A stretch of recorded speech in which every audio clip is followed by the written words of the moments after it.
Ovdje imamo tortilje. Stranimo rubove.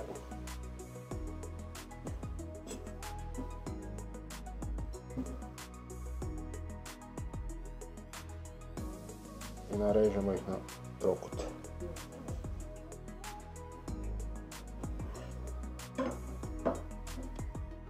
Prvo stavimo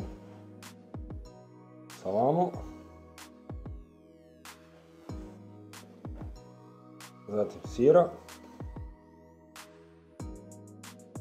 i zarolamo.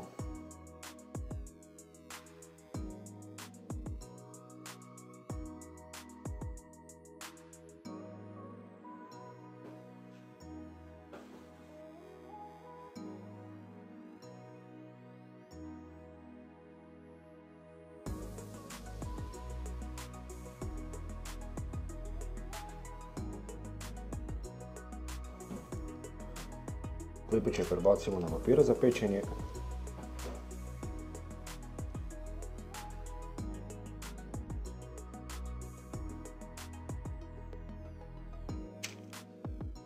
Prije pečenja ih premažemo s jajem.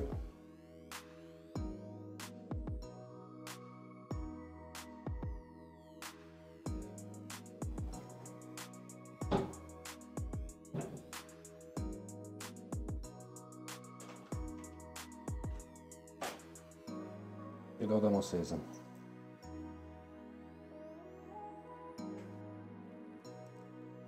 I klipići su spremni za pećnicu.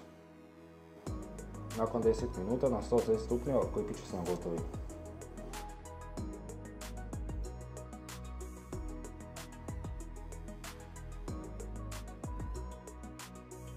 Klipići su odlični.